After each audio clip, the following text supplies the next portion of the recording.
From Michigan International Speedway, just a short drive west from the seat of all that is American automotive manufacturing, the Kool-Aid Monster Motorsports NewGen Series is ready to take the playoff battle to the house that Penske built. Good evening, everyone, and welcome to the Esports Broadcasting Network.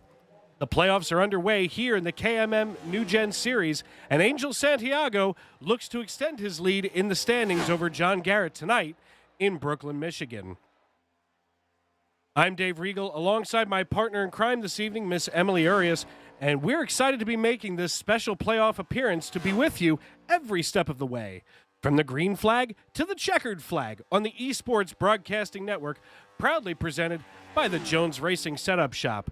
And ladies and gentlemen, qualifying underway here at Michigan, and right now atop the standings here is Christopher Pendle, who just laid himself a 38.74 second lap.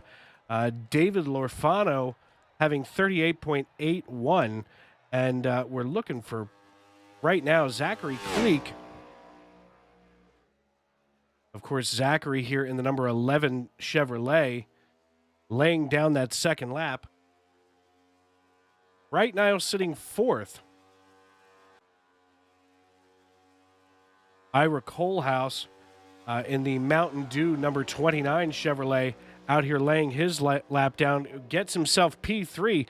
So things definitely heating up here in the KMM NewGen Series as Angel Santiago sits atop the playoff standings, followed by John Garrett in second position there on the standings chart. Jonathan Cogswell in third, Kyle Harbin in fourth, and Nolan Pontbriand rounding out the top five. Of course, tonight, a big night in the KMM NewGen Series here on ESBN, and of course over on Sim Racing Media on Facebook.com, as tonight is an elimination race in the KMM 2022 playoff series. And, things are starting to heat up overall here. So basically they're going to be going from 16 down to 8. So, I'm sure there's going to be a couple of drivers on the bubble, and you'll have to forgive me for not knowing everybody by name, as, like I said, Emily and I going to be making a special appearance tonight as your normal broadcasters, the Lesters, are away on assignment elsewhere in the sim racing media landscape.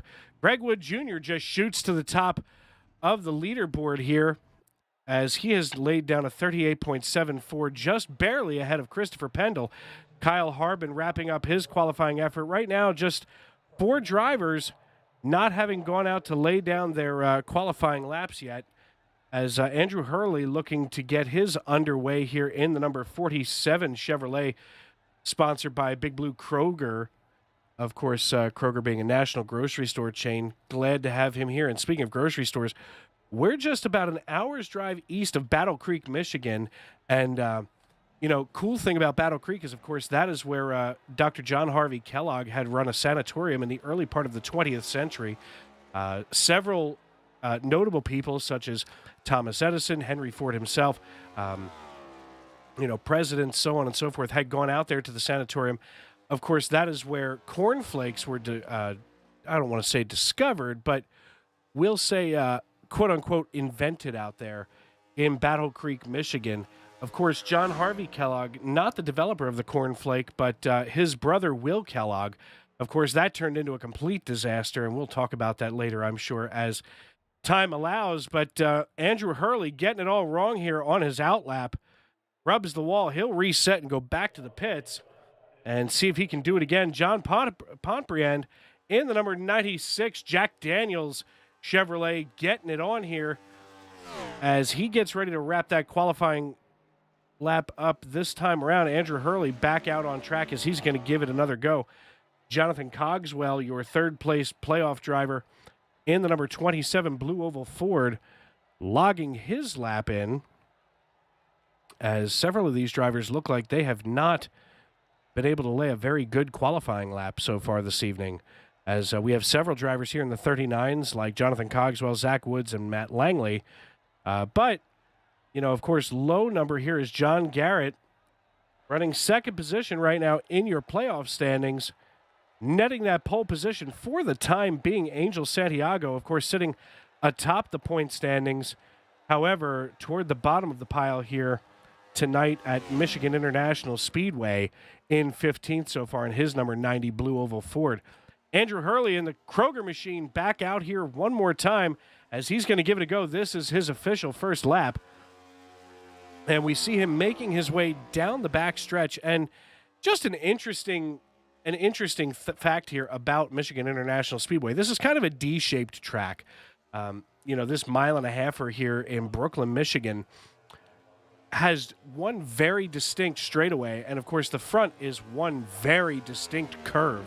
It almost makes it as if it's 6 turns, instead of the standard 4, because the front straightaway is not a straightaway at all, but a turn in and of itself.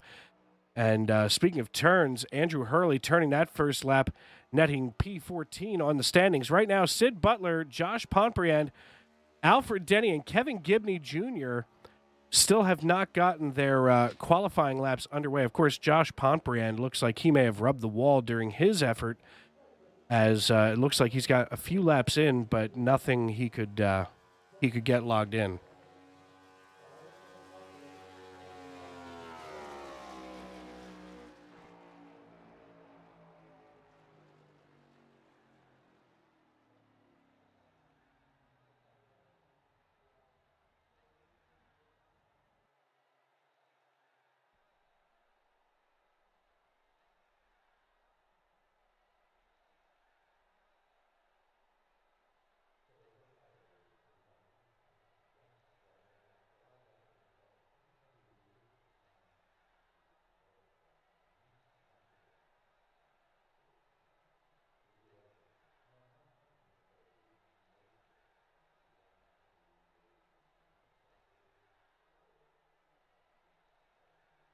Just about 50 seconds left in qualifying, and time now to welcome into the booth my partner in crime for the evening, of course, usually the great Tony Trapasso, but tonight we have a Padawan learner with us in Emily Urias.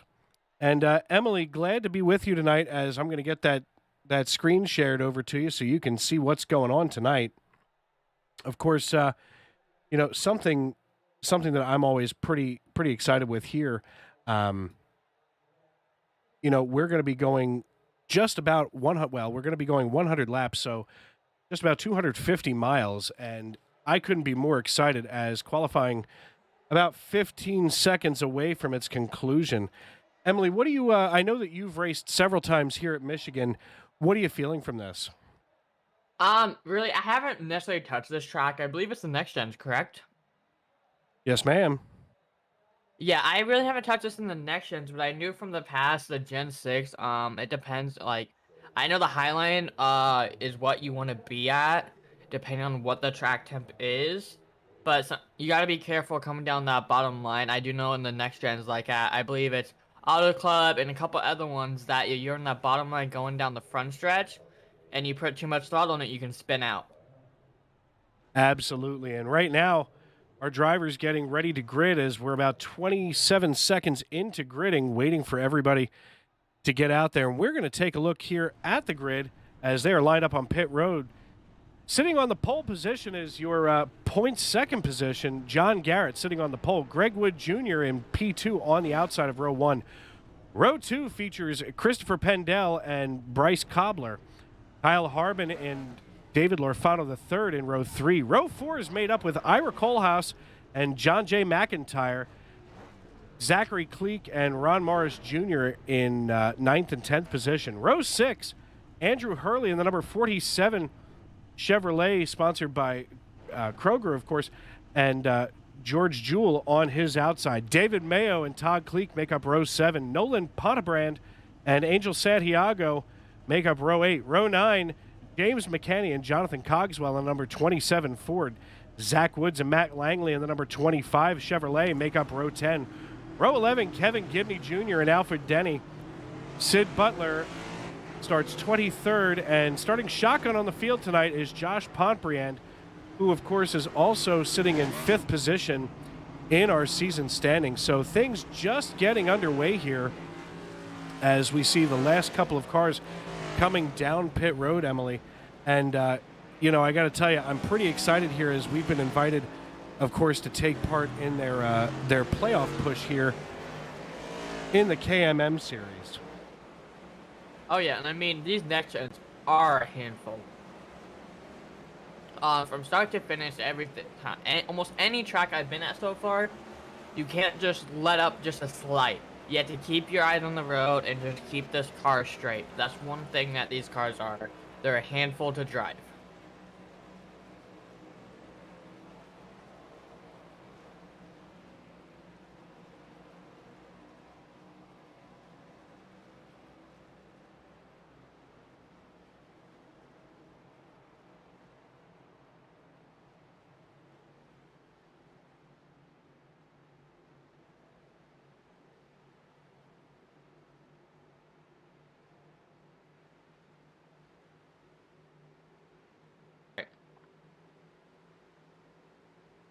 And the iRacing.com pace car leads the field as we get into the Geico restart zone. That iRacing.com pace car has driven down pit road. Reach way up there, grab some popcorn, call a friend. We are green flag racing at Michigan International Speedway in Brooklyn, Michigan.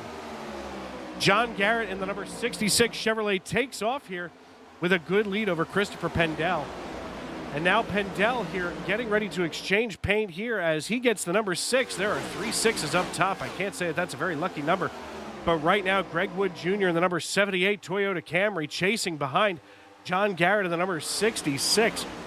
And we see here on the bottom row, Kyle Harbin on the top side here above the 24 car of Bryce. Oh! My goodness, the 34 just spins and takes out half the field. We are under caution for sure. My goodness. We're going to have to take a look back at that, folks. And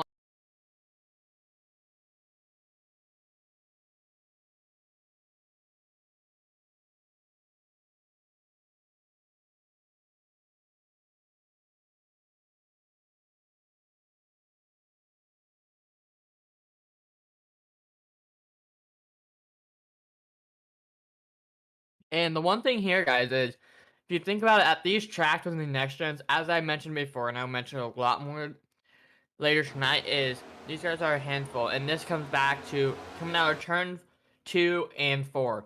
You gotta be careful, and even going midway through, you gotta keep that throttle in. And if you let off the slightest, that back end can just go around. And that can just be a race ender. So these drivers gotta be careful out there and keep that car with good throttle control and not slide that back end out. And I believe we're going to see that right here with Kyle Harbin in the number 34 as he goes into turn 3.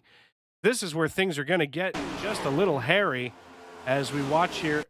And it's actually just a bit behind him, as it appears I was slightly incorrect, but not too wrong.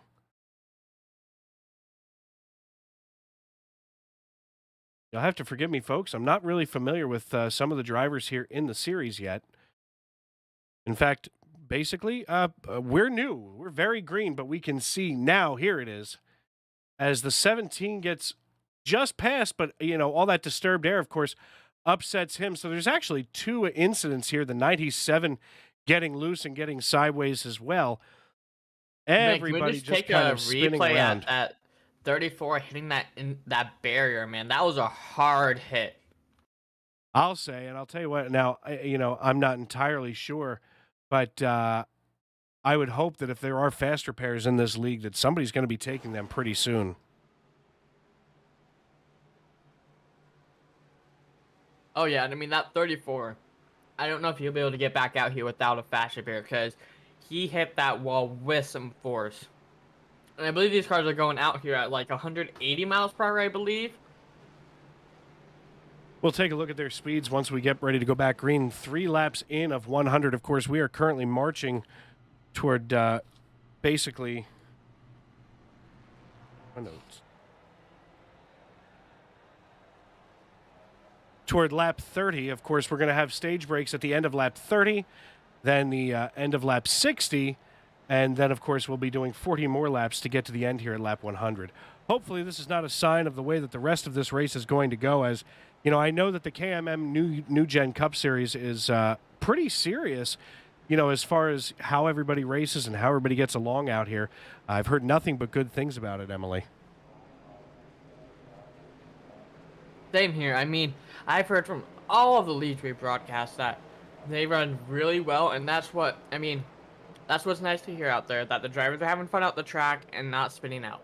That's one of the things that these drivers want to come out here, run their best, run for that top 3 to be able to get into that podium and possibly into that last standoff to who's going to bring home that trophy for the season. Absolutely. And folks, if you are watching us on YouTube on ESBN, make sure that you subscribe and turn on those bell notifications. Also, give us a shout in that live chat. Let us know who you're pulling for and who you'd like to see in victory lane tonight. Also, if you're watching us over on Sim Racing Media on Facebook, make sure that you're doing the same thing. Subscribe to Sim Racing Media and make sure that you turn on those notifications so that you can be notified every time we are live here.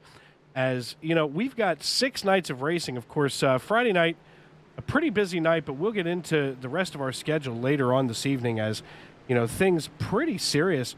And right now, see a couple of people here. Of course, Angel Santiago is saying that he had a bad qualifying run, but just glad to have everybody here in the live chat. Looks like a couple of people giving us some hearts and likes in the Facebook feed. So glad to have everybody with you tonight, or with us tonight. As we are back green flag racing, Christopher Pendell gets the start here over the 78 of Greg Wood Jr. Looks like Junior's going to get behind him and go single file, and now we're starting to see Zachary Cleek and Bryce Kobler, or Kobler, I'm not entirely sure there. Hope somebody can correct me, either Kobler or Kobler.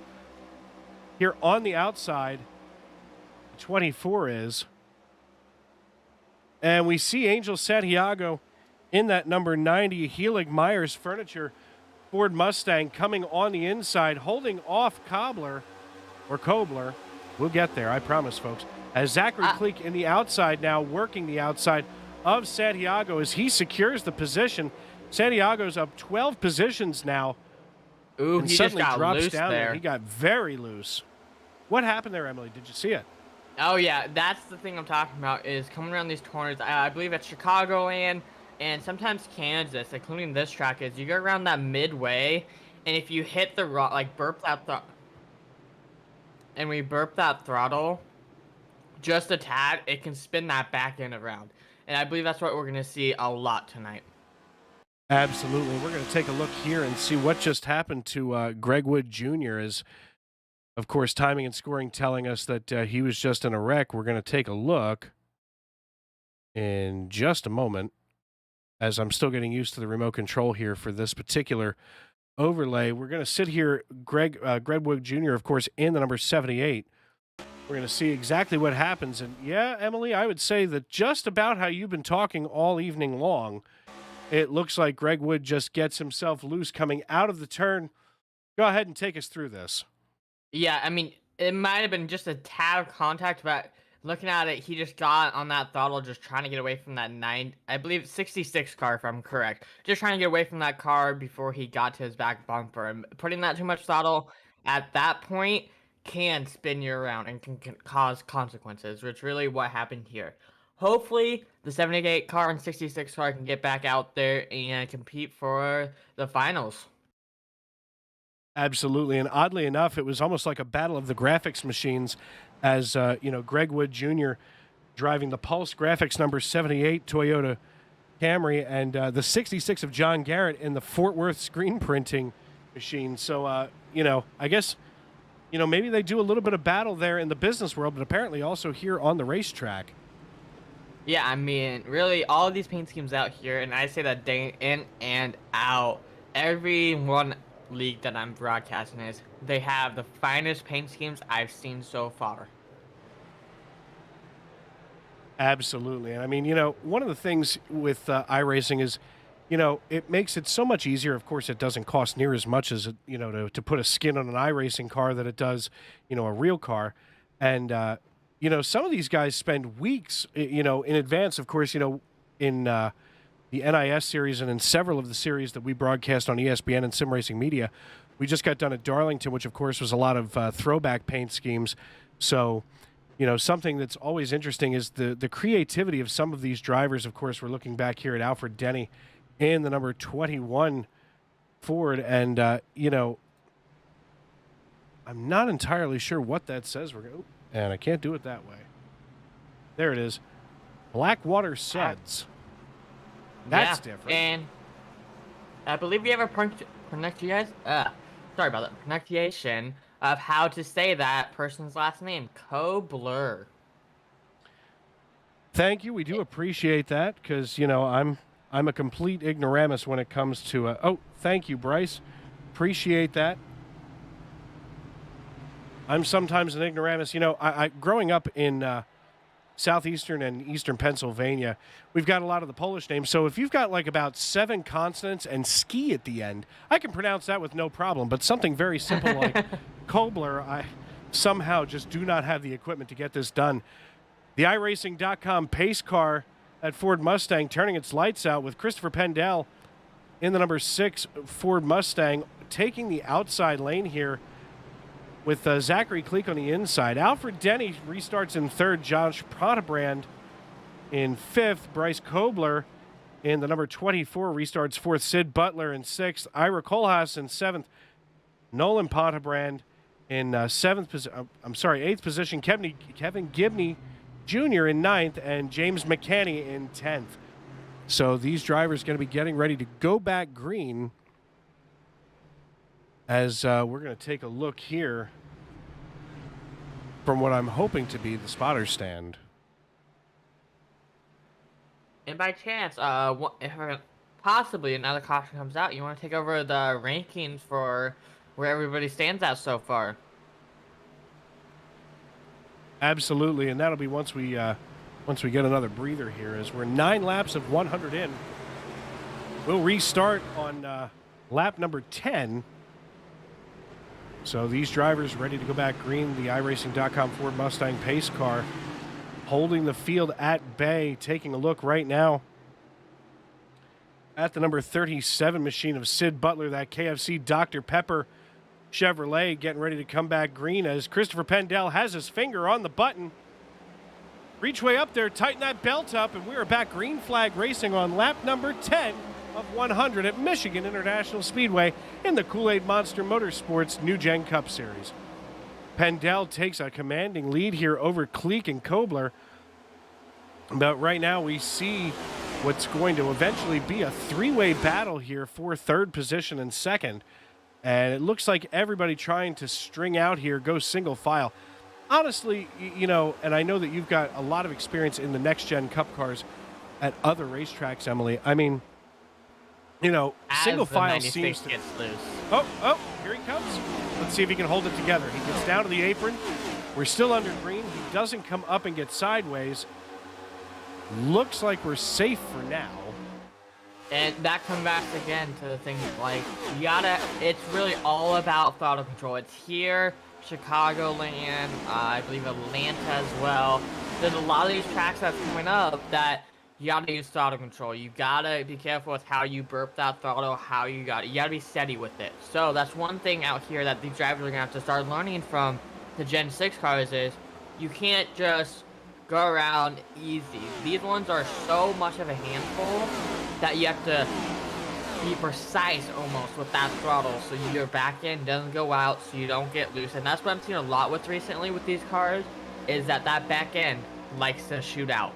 So that's something the drivers are also having to find out and where on this track that they can stick those tires at and get a good time. Absolutely. Excellent analysis there, Emily. Folks, I know that sometimes we don't give enough credit to some of these drivers, but Emily, one of the most experienced drivers, of course, had a really good run on Wednesday night in the Way She Goes Racing League. And taking a look right now at Andrew Hurley, we're about to have 3-wide racing between the 90, the 8, and the 47 as Santiago is in the middle. And that's something that you never want to hear the spotter say as he now passes the 11. 3 wide, you're the meat, I've got to say. And now the 47 is. This is going to be something interesting here as we have a knot of cars running through here. And these drivers going at it hammer and tongs right now with just 13 laps of 100 in as they're marching toward lap number 30. of course, to complete stage 1 here at Michigan International Speedway, of course, in the shadow of the city of Detroit. Oh, the 2-car. Oh, Ooh, Santiago's wrecking. backwards and facing the wrong way. We are under caution. And what is the... I'm not sure. We will look that up.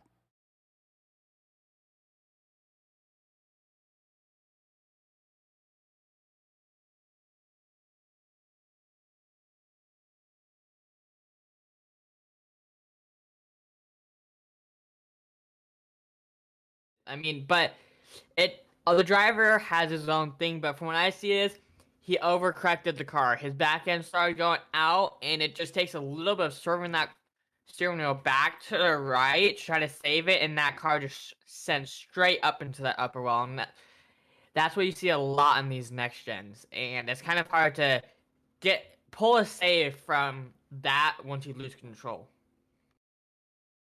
Absolutely, and we're watching him now coming down the backstretch. We see Santiago. Of course, I was there in slow-mo, giving you just enough time to get through that. And here it goes. Oh, and there it is. And he just takes the outside wall right to the face. So that'll definitely slow down. That'll definitely slow down his playoff progress here. Yeah, and I mean, I believe we're going to see a lot through, these next-gen series that we're going to be seeing so far, is that people are going to start needing to learn that they can't overcorrect because that'll send them straight right. And that's what I've been seeing a lot lately in my official races and my league races, is that these cars like to turn right. And I don't think I've ever heard that on overtrack, is they like to turn right. Have you, Dave? No, in fact, nobody likes to turn right. I mean, me personally, I like a little bit more of a stable setup. I get nervous as soon as I start having to turn right too much, regardless of where I am on track. But, of course, there are some drivers that really like to be on the edge.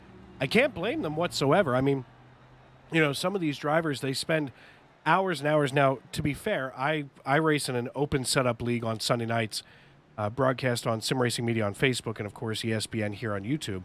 And where I race in an open setup series, there's a lot of guys that it seems like all they're doing is turning right because they've got those cars, right there on the edge. But, of course, in fixed setups, things are a little bit different. But as we're getting ready to go back green, while we have a moment, we'll check with Christopher Pendel, Bryce Kobler in second, Alfred Denny in third, Sid Butler in fourth, Ira Kohlhaas in fifth, David Lorfano the third in sixth, driving the number 8 Chevrolet. Of course, John McIntyre, I'm going to assume, and this is purely a guess, but is John McIntyre, and Emily, you're too young for this. I just realized where I'm going here. I'm not sure. I'll try to hang in with you. Nope. You just got to come along with Uncle Dave for a ride here. John McIntyre driving the number 2 Miller Lite Ford. I'm wondering if he was named after Trapper John McIntyre from the TV show MASH, of course, popular from 1971 to 1983. So entirely possible, depending on how old Mr. McIntyre is here. But anyway, Nolan Pontbriand on running in 8th position, Todd Cleek in 9th, and James McCanney going to be in 10th. So these drivers getting all ready to rock and roll as those iRacing.com pace car lights are back out and ready to go back green flag racing. Now with 16 laps here, it looks like we're now halfway through stage 1. So I'm guessing we're going to see the heat turn up some, Emily. Yeah, and I mean, I really don't know how many tire sets they have currently, but my best bet is take fuel lap 30. I haven't ridden this track much, really, so I don't know the tire wear, but I say lap 30, take fuel, and see what the tires are at, then decide on, should I take tires, or should I wait till I believe there is a second stage? Correct me if I'm wrong. Is there a second stage in this league? Yeah, so we have stage 2 ending at lap 60 and then stage 3 ending at lap 100. The iRacing.com pace car dives down pit road. Christopher Pendel gets ready to pull the trigger, and we are back underway as they come through the Geico restart zone, crossing the start-finish line as Pendel once again goes to open that gap about 4/10 of a second over Bryce Kobler. And these drivers going to be going at it, in the words of the great Tony Trapasso, hammer and tongs here, as the 37 KFC machine driven by Sid Butler being chased down by Ira Colehouse in that Mountain Dew. Listen, I love the throwback Mountain Dew paint schemes. And, of course, the number 8 car driven by our good friend David Lorfano, that Lucky Dog Detailing Chevrolet, on the outside, pretty much hanging Ira Colehouse out to dry on the low side. Something that you don't see often, but something that's a little bit more popular here in the next-gen cars. Have you noticed, Emily, that these next-gen cars seems easier to pass on the high side? You hang people out to dry on the low side. Yeah, it just depends. I mean, really, you can pass them on both, but the high side works better if you know how to run it and you don't get loose, as I believe we saw that car back there get loose, but if you know how to work that bottom line, it can pay off. But it can also pay off by burning that right front up. And that's not what you want to do at these tracks, as, again, what I was about to say earlier is that if they come in lap 30... Here goes the 97 into the wall. The 66 collected in it. We are still under green. There's the yellow flag, as it looks like we've got all kinds of a mess back there. We're going to take a look.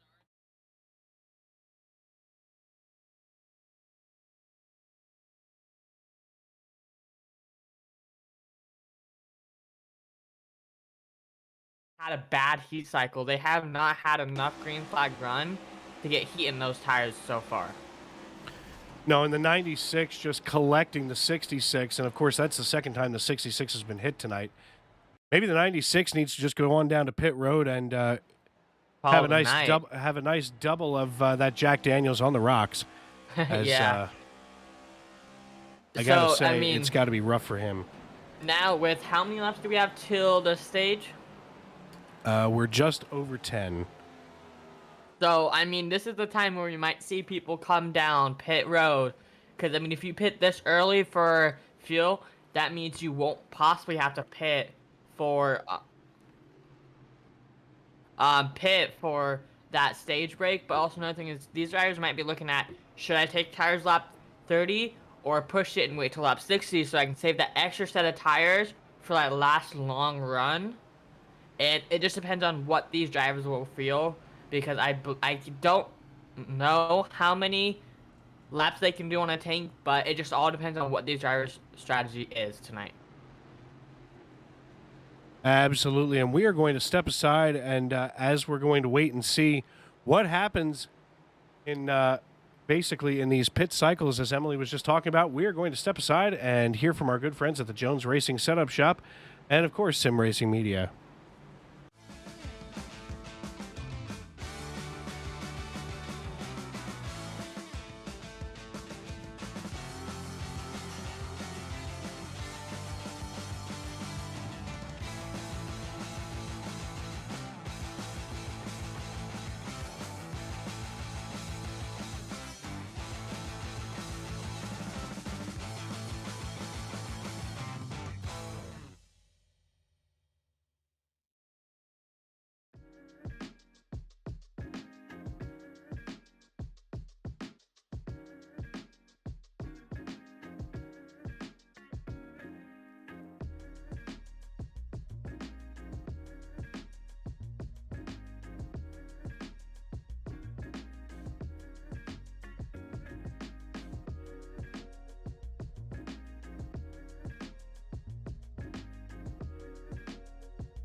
Drivers that took time, all of them within 3.5 tenths of each other tonight is going to be a very closely competitive race. As the field works its way out of the 3-4 complex, the only thing it's left to say is wipe the visor, adjust the 5-point safety harness, because race fans, it's showtime!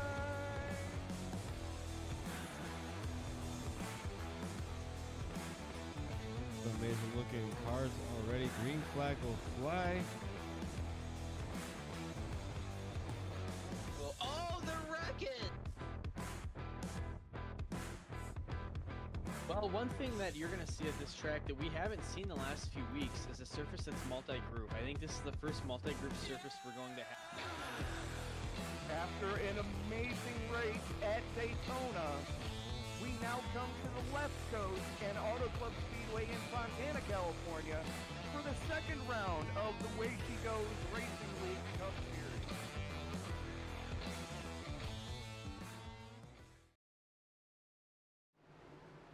Welcome back to Michigan International Speedway, the house that Penske built.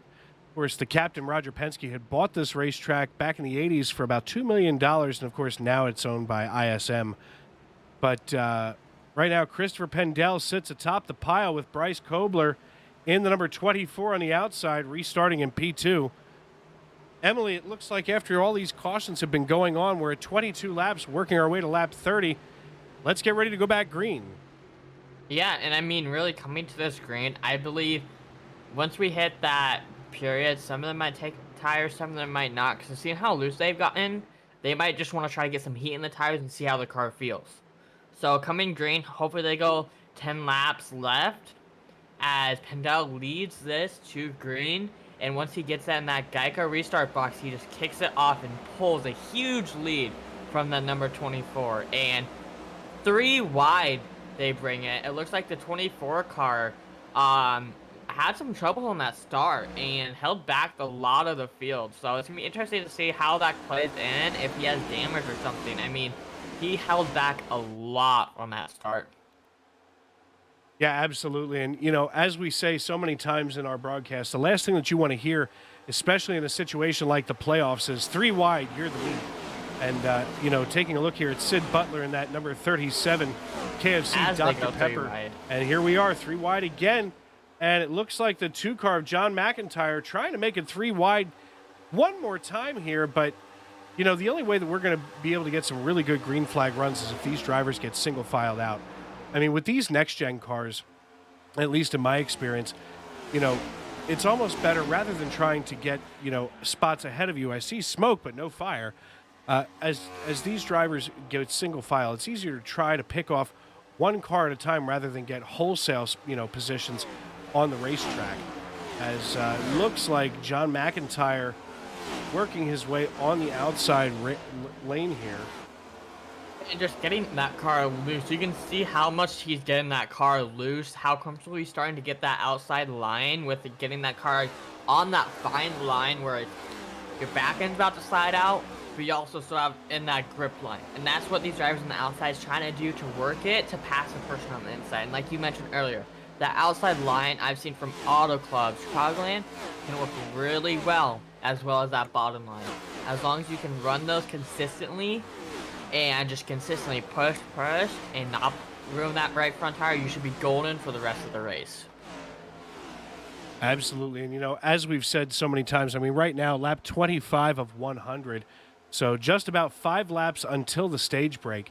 I mean, these drivers working at it. Right now, taking a look at the 97 of Nolan Pontbriand on the inside now of Jonathan Cogswell, the number 27 Ford Mustang. Quite frankly, I got to be honest, it looks like the 78 trying to take it 3 wide again with the DuPont 97 here. We're going to take one more look. And it looks like the National Guard machine driven by Nolan Pontbriand working its way on the oh my goodness, this is probably going to be the end of the stage break as it looks like one more time. Nope, we are still green flag Saved racing it. on lap 27. That's an amazing save right there. That would have collected 3 cars if they did not save that. So good job to those drivers being able to save that. I mean, that is a really hard thing to save these cars as they go almost 3 wide. I mean, these guys are aggressive coming for these stage points. And I don't know if this league, is it top 5 or top 10 that gets stage points? It's going to be the top 10, and we will break that down at the stage break, which will happen in just about 3.5 laps now.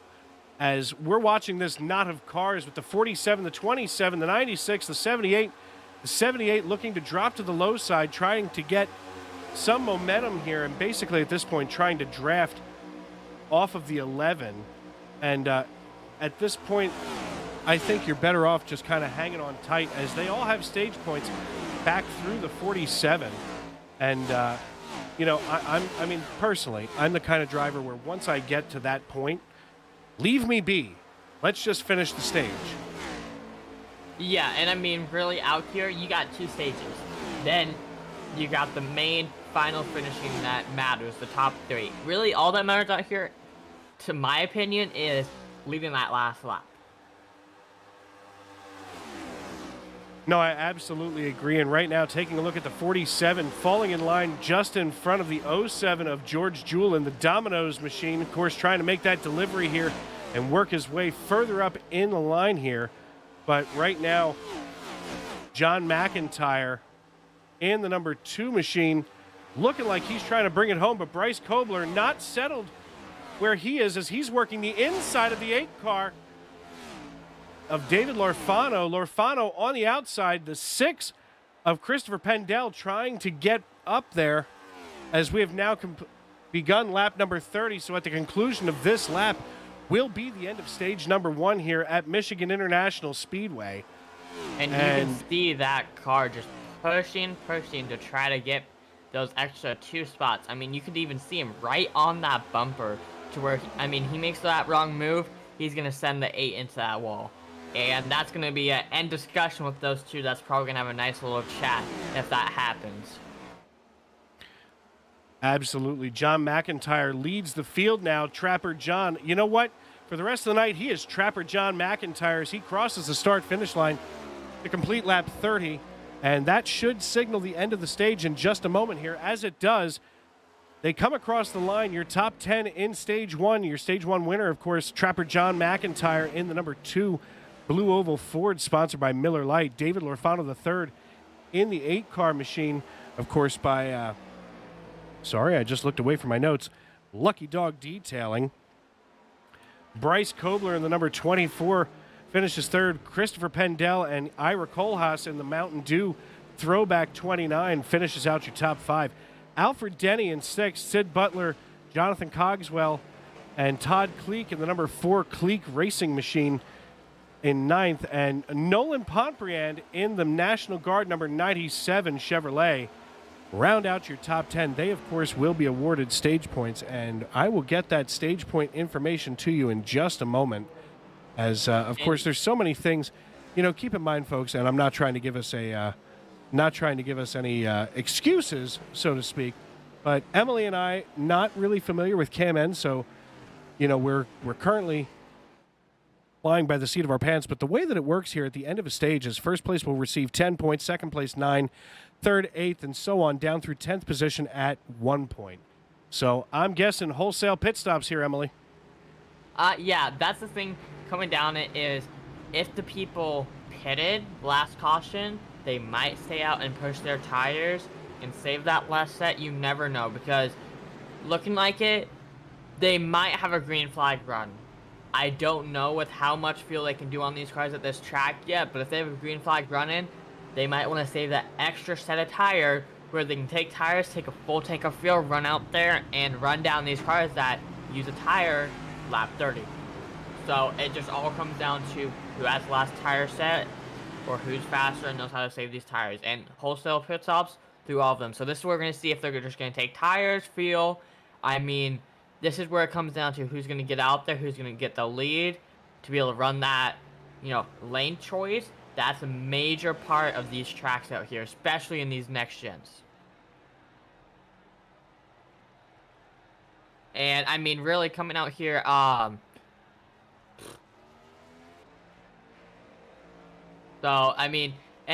you want to get the stage point winner in here by chance, Dave? I will look for him right now. What was his name? Sorry about that. Trapper John McIntyre. Here he is. John McIntyre, Dave Regal up in the broadcast booth. You got a copy, brother? Yes, I do. Hey, man, congrats on that stage 1 win. Listen, I don't know if anybody's told you yet, but tonight, for the rest of the night, you are Trapper John McIntyre from the 4077 MASH. I'll take it. That's not a new one. I heard that one before. That's fine. It's just the only way that I'm going to remember your name for the rest of the night is, of course, Emily and I doing a guest appearance here for the playoffs.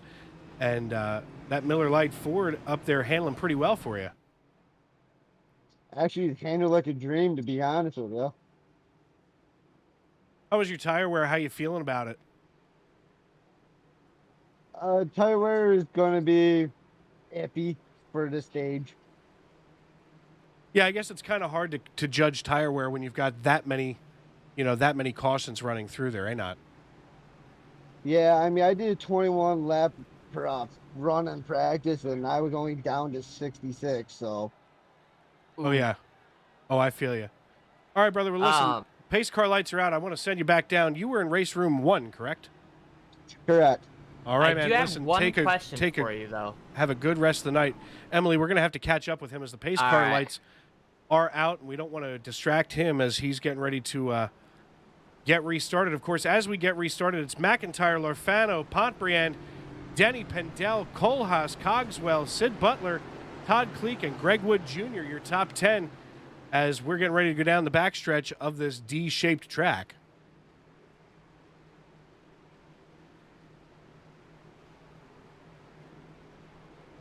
Yeah, and I mean, really coming down to it, as the number 2 car said, really out here, he says his car's handling like a dream. So we'll see how it goes out there. I mean, he's been running these guys down, pulling that lead, and from what he said, he's liking it. Now, the one question I still have out there is, how many laps can they do on a one fuel tank?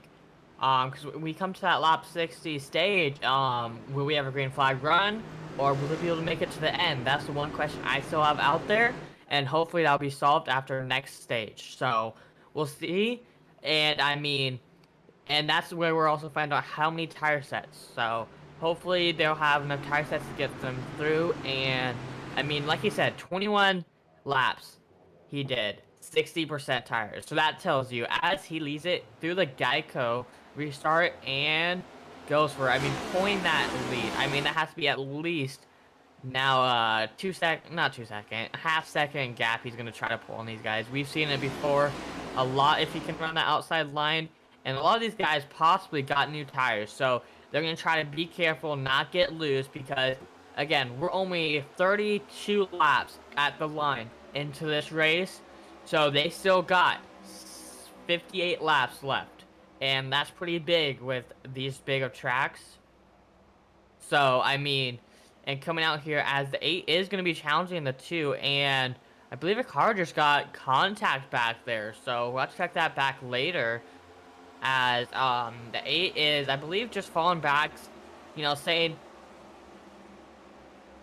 that David Lafrano is now going to be possibly challenging the 2 car. I mean, really, it just depends. I mean, as you see, he's going to run side by side. My opinion would be, let him burn his tires off and see what happens there. But he's going to be challenging for that lead and taking that lead strong, running that bottom line. Again, that comes back to, if you can run that bottom line, run that bottom line, as the 8 is now the new leader of the race and will be getting his first lap led tonight, I believe. So it's going to be an awesome battle tonight between first, second, and third car, as the third car might have a chance to be able to catch up to these guys if they're burning their tires up, as you see him coming in like a freight train to that 2 car. And that absolutely. I mean, the battle between Lorfano and McIntyre up top the pile gave Nolan Pontbriand just enough momentum that he could catch up to those. And right now, taking a look back at Ira Kohlhaas, getting ready to pass the 21 of Alfred Denny here, coming into turn 2. Greg Wood Jr. in the number 78 Toyota Camry. Oh, and it looks like the 47 just bit the wall but was able to recover. Now going to be passed by the Todd Kleek Racing Ford Mustang here going down the stretch. You know, I got to be honest with you, Emily. We've seen a lot of good racing tonight. These drivers have gotten themselves all felt out now, as it looks like the 78 able to drive away from the 47. Now the 66 working the inside of the 96, chasing down the 47, who was just loose. These drivers getting ready to heat it up here, as we are at 38 laps of 100, working our way toward that, of course, magic number of 60 to end stage 2. The 47 again kissing the wall, must be battling a tight car condition.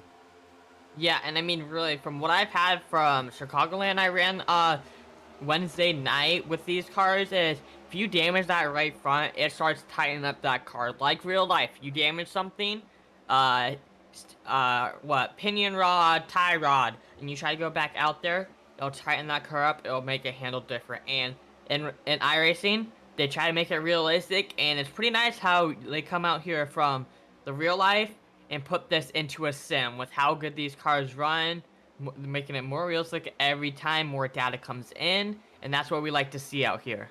So it's pretty good seeing how much comes in here. So I mean, that 47 car, we'll see how much damage that right front can do to him, because personally when I hit that right front on that wall, it puts engine damage on it, and it's pretty easy to get damage in these cars if you tap that right front. I've gone down 200 RPM, which is a lot, and it can even blow a motor, which I sadly had Wednesday night. So these guys gotta be careful with pushing these cars out there and blowing a motor.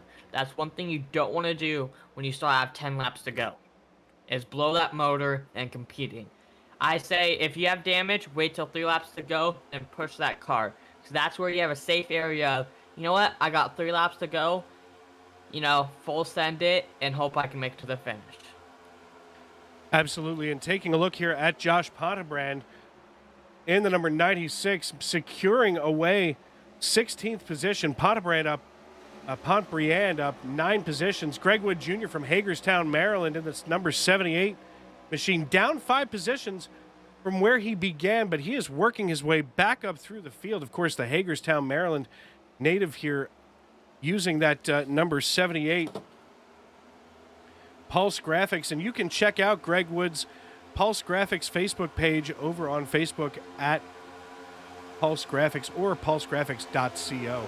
And, you know, I got to be honest with you, Emily, we have seen some really interesting racing tonight. I mean, you know, quite frankly, in some of the leagues that you and I have called or raced in, you know, we see a lot of people taking their time. But here in stage number 2, now that everybody has an idea of tire wear and things like that, I mean, I think we're going to start seeing people be a little bit more surgical as they work around. And as I look through my notes here in my formerly nicotine-stained fingers, you know, this being an elimination week is a big week for a lot of these drivers, as we're going to take a look here real briefly.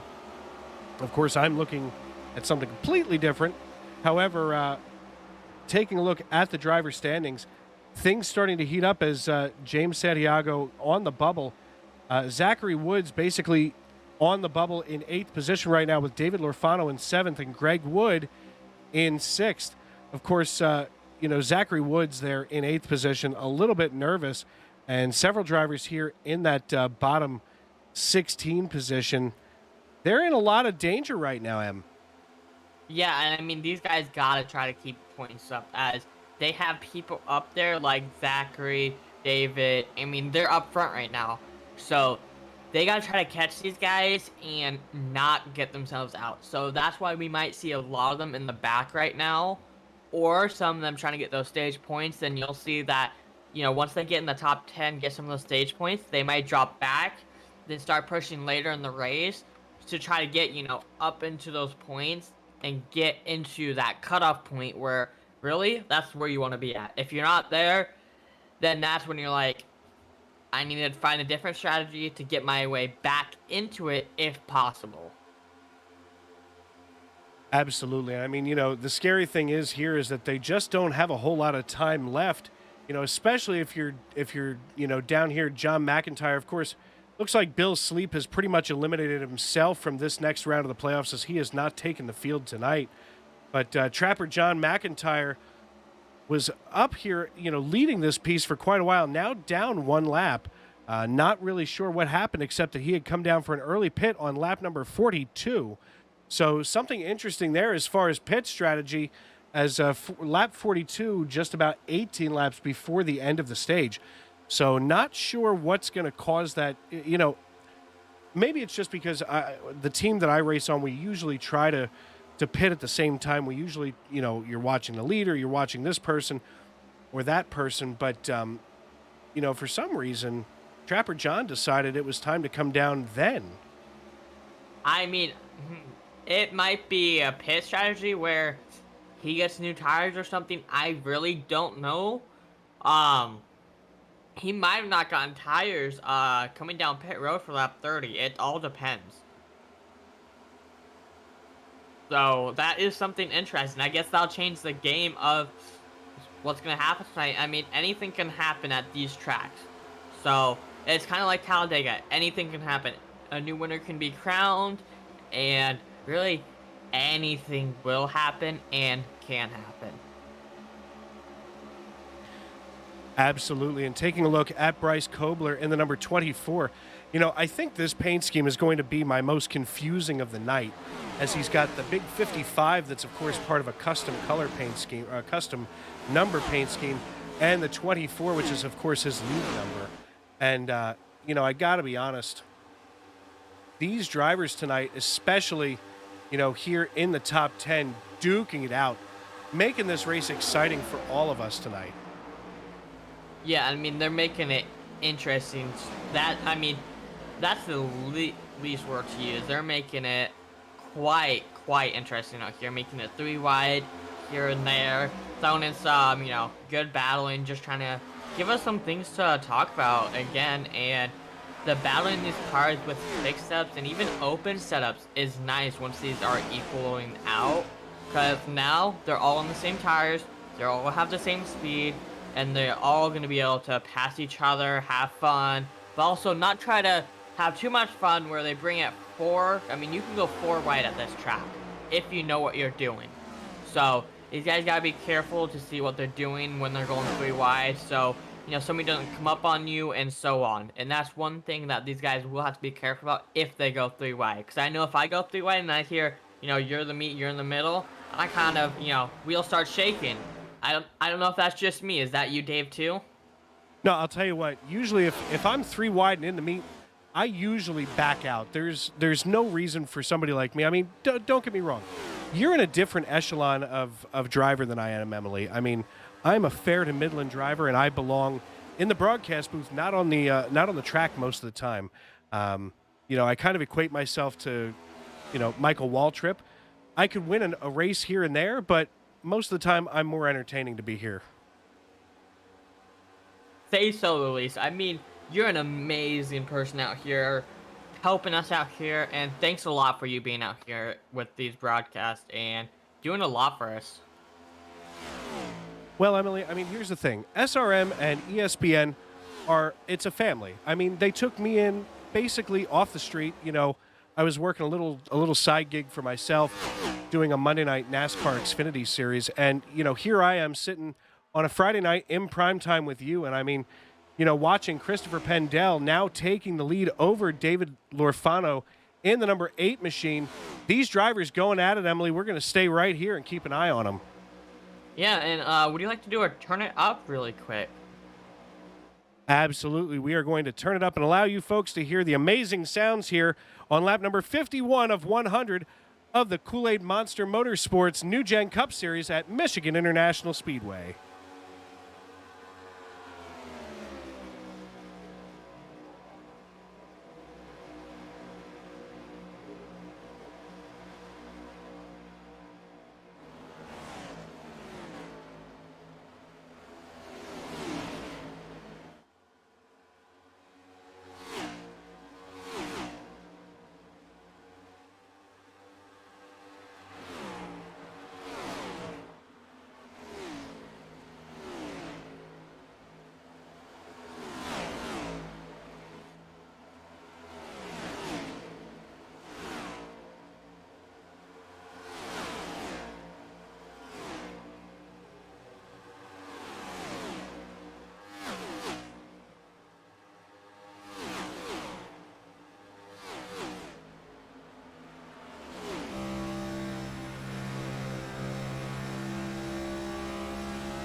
David Lorfano sitting atop the pile here of the Kool-Aid Monster Motorsports NewGen Cup Series. Of course, the number 8 machine, sponsored by Lucky Dog Detailing here, sits atop the pile with about a half-second lead over Christopher Pendel in what appears to be the closing laps of stage number 2. Stage 2, a lot more exciting when it comes to green flag racing here. Of course, I don't want to be jinxing that or anything, so knock on wood or whatever else you got, rub that lucky rabbit's foot. And Jonathan Cogswell in the number 27, making his first appearance here in the top 5. Ira Kohlhaas in the number 29 Throwback Mountain Dew Chevrolet, doing one heck of a job getting us around everything here. And, Emily, we've seen some awesome racing, and it looks like the best is yet to come. Oh, yeah, and I mean, these guys look like they're being conservative right now, trying to save, if they have a fast repair, save that for a later run. Because, I mean, I've seen before where we get to like 10 to 15 laps to go, and you get wrecked out. Somebody's trying to push for the lead. The top 5 get wrecked out, and 3 of the top 5 have a fast run. You're out there sitting getting damage fixed. So some of these guys are playing conservative, but also still trying to get those stage points. Like the 8 car, he needs stage points out there to get him locked in there for the next cutoff point. And that's what all these guys are going to have to do, is try to get locked in there for that next cutoff point till the finale, and to see who's going to be crowned the winner of this season. Well, and Jonathan Cogswell in the number 27, of course, third place right now in your season standings, chasing down Christopher Pendel in the number 6 Ford. But don't look now, but Ira Kohlhaas in that number 29 Throwback Mountain Dew Chevrolet, chasing him down as we are now at lap number 59 of 100 here. And it looks like our leaders are about to get pretty interesting here as far as lap cars and folks getting in the way. Yeah, I mean, as that 27 car looks low to try to get across, that Mountain Dew car. And at this point, it's going to be who can get those points, right? I mean, we're coming down to that last lap to who finishes what in this stage, and that's when these people start pushing. But my opinion, I would start pushing by being conservative to where I run, so I don't spin out pushing too hard. Because I've had that done multiple times, and even seen it done multiple times. Absolutely, and here we are on the last lap of stage number 2. David Lorfano III here on lap number 60, leading the way, chasing down the lap car, of course, back here of what appears to be Zach Woods. I'm sorry, that would be John J. Nope. Don't know who the lap car is. Interesting. Anyway, however, we see the 8 car coming through turns 3 and 4 one more time this stage. That car, there we go, the 31 car of Kevin Gibney Jr. That's better. Trying to put him a lap down, but it looks like Gibney is going to be able to hold on to that as the caution flag flies, and David Lorfano, your stage 2 winner. I got to tell you, that number 8 machine from the Lucky Dog Detailing Shop, he managed to keep it together here. Of course, John McIntyre, good old Trapper John, going to be your lucky dog getting the free pass this time around here. What he had happened to him? Well, he came down for a pit on lap number 42, which puts him on a different cycle than everyone else. So the way that your top 10, who's going to be awarded those bonus points here at the end of stage 2, David Lorfano gets himself 10. Jonathan Cogswell nets 9 bonus points. Then Christopher Pendel, Ira Kohlhaas, Alfred Denny, Bryce Kobler, Greg Wood Jr., Angel Santiago in the number 90 Ford, Sid Butler, and George Jewell gets himself a bonus point in the 07 Domino's Chevrolet. I'll tell you what, Emily, these drivers have worked their tails off to get to this point, and as they come down pit road, we are going to step aside and go side by side as we watch them take to the pits.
drivers that took time, all of them within 3.5 tenths of each other tonight is going to be a very closely competitive race. As the field works its way out of the 3-4 complex, the only thing it's left to say is wipe the visor, adjust the 5-point safety harness, because race fans, it's showtime!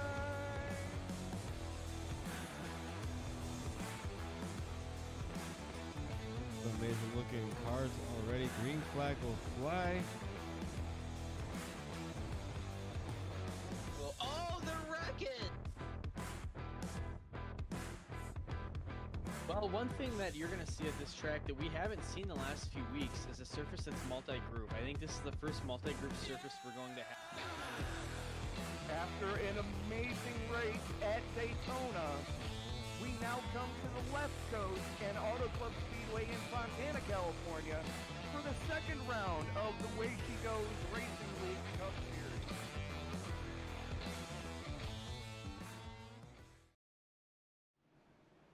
Welcome back to Michigan International Speedway, the house that Penske built, where here we are on lap number 63, just having ended stage 2 of the Kool-Aid Monster Motorsports NewGen Cup Series race here at Michigan. And I got to tell you, Emily, things have gotten pretty interesting here in the late stages of this race.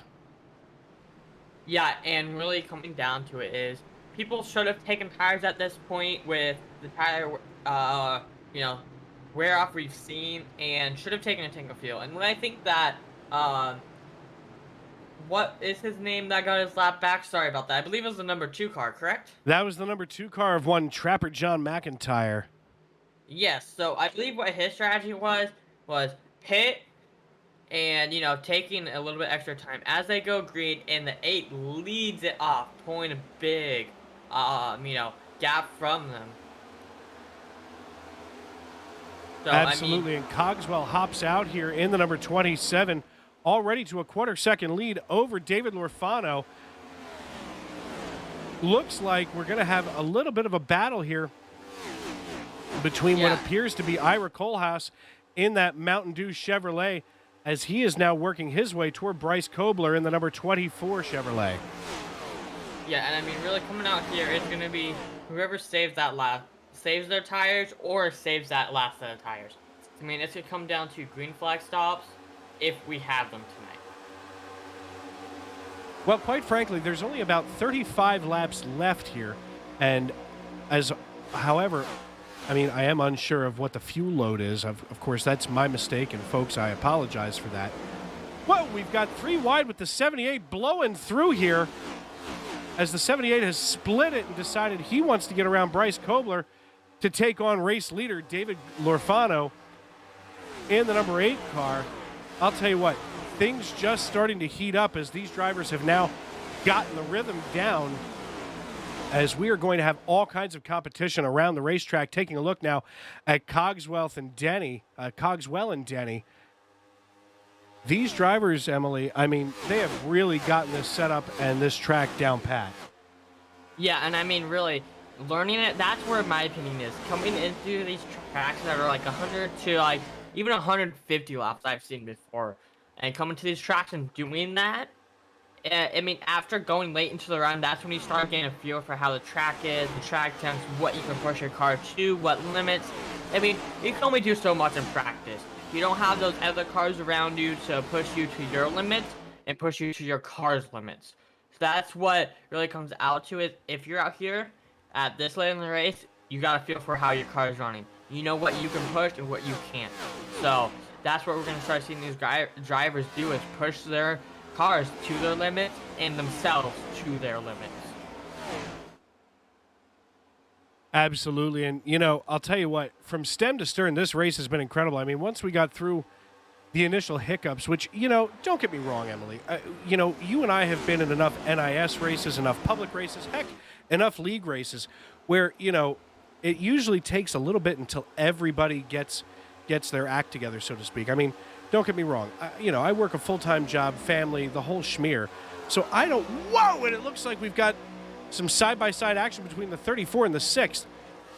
The 6 working the inside. That's Christopher Pendell on the low side, working his way in front of the 34, who now leads Todd Kleek.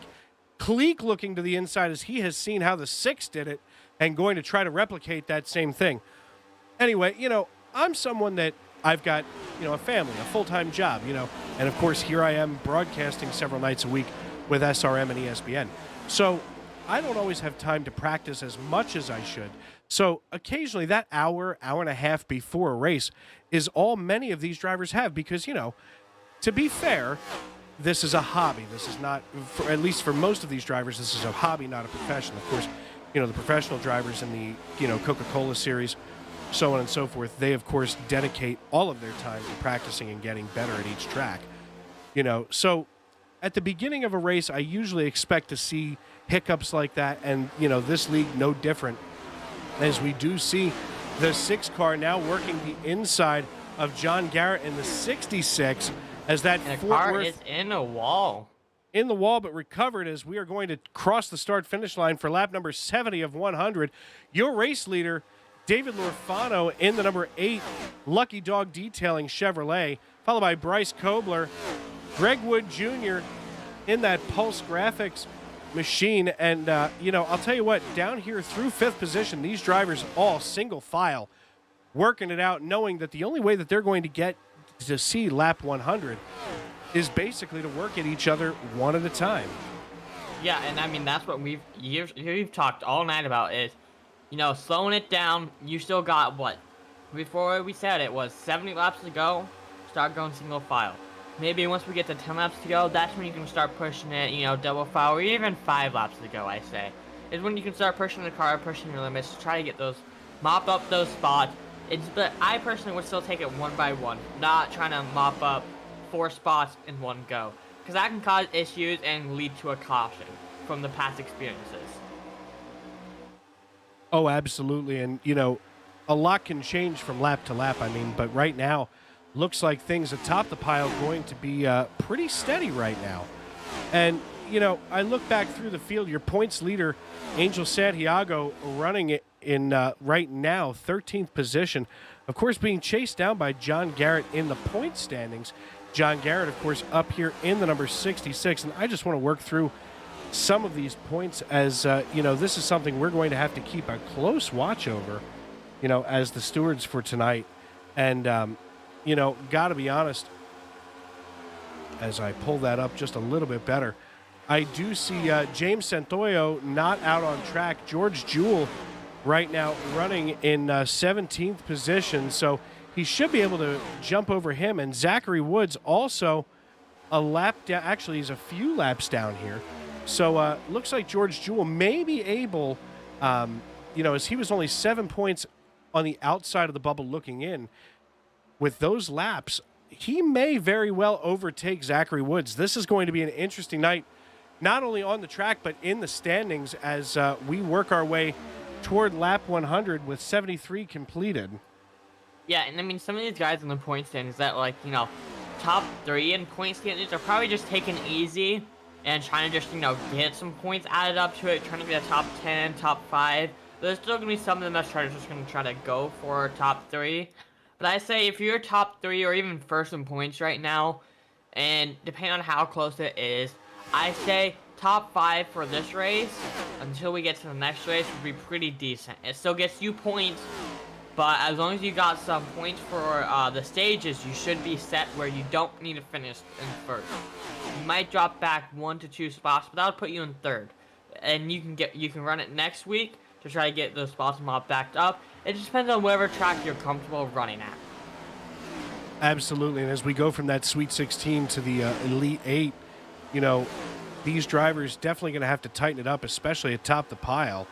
And right now, speaking of tightening it up atop the pile, David Lorfano chasing down Bryce Kobler again. I feel like I've said that so many times tonight as they're currently working themselves around Zach Woods, who they're looking to put down yet another lap here, as we were just talking about him being on the inside of the bubble, but probably falling toward the outside of the bubble as we finish out the evening here.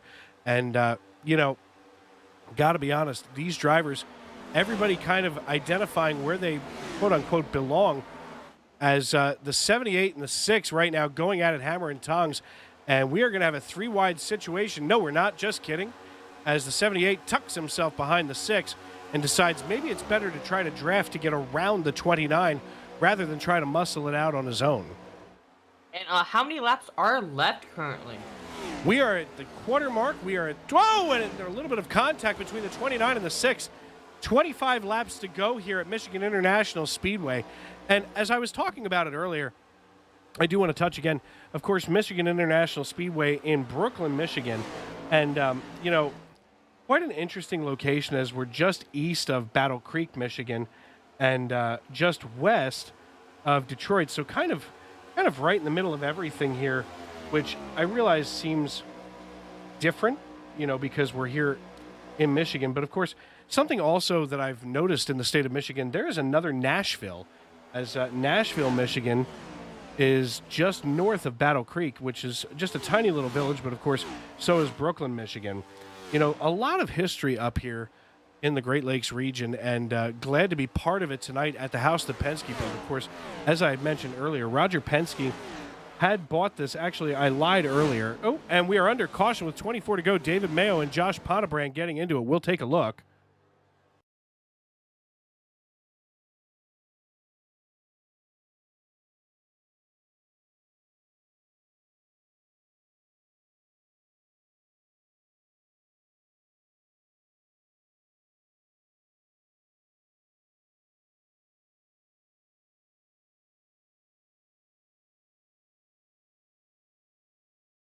And taking a look at the replay, we're going to be looking from David Mayo's perspective here in the 08. He rubs the wall, hits the 96, sends him a spinning, and then just for good measure, whacks him again as they enter the backstretch out of turn 2.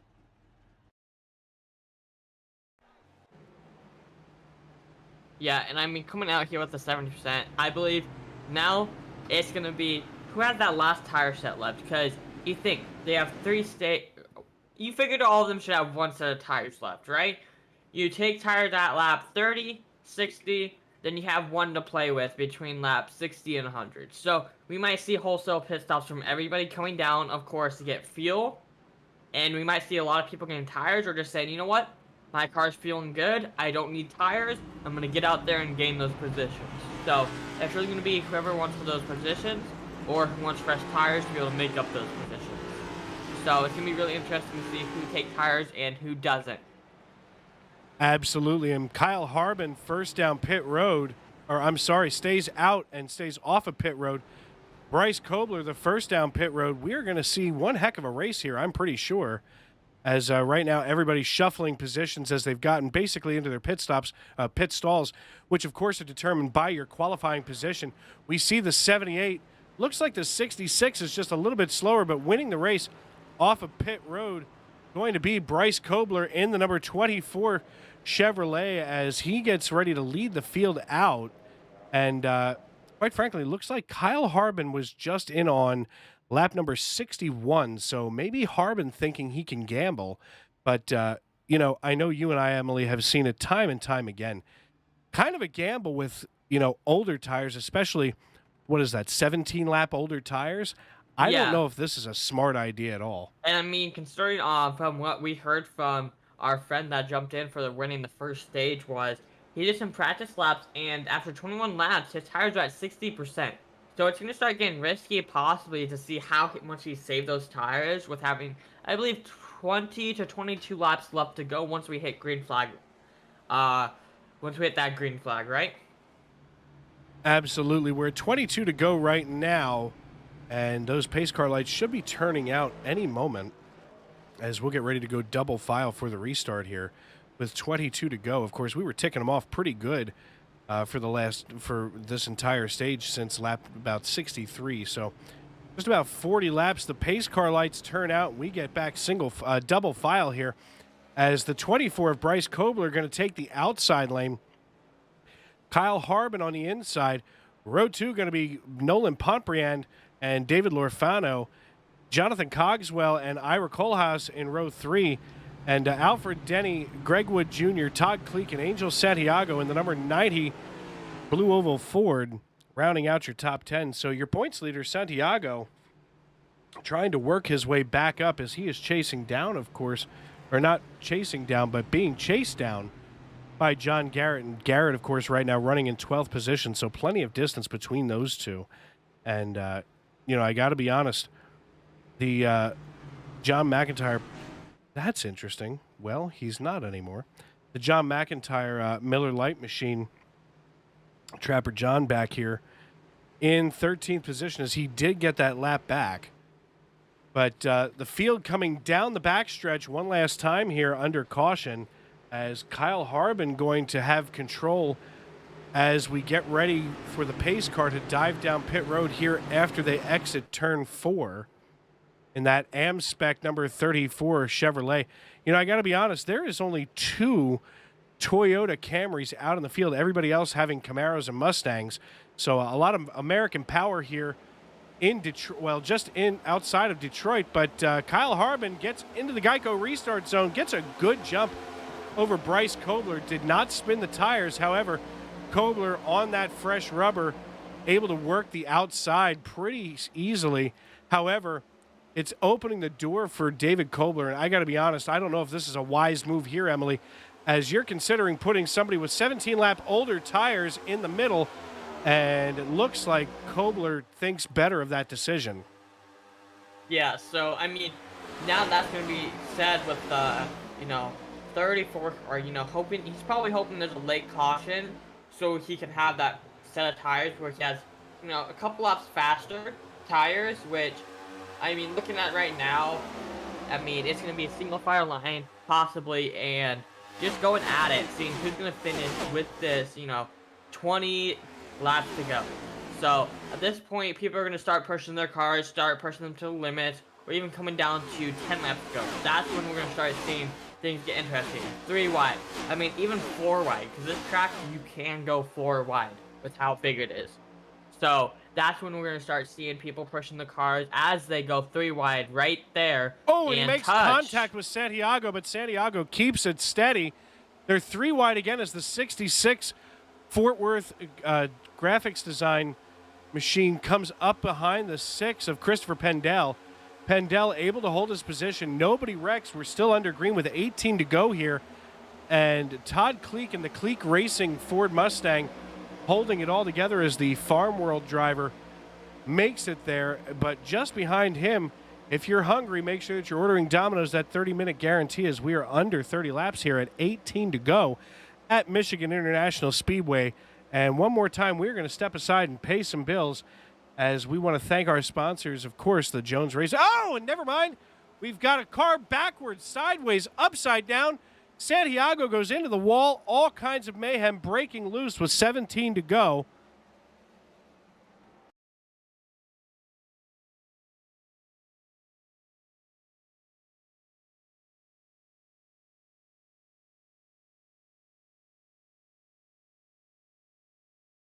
Nobody can hear you. Nobody can hear you right now. Because I'm at the transition. I forget.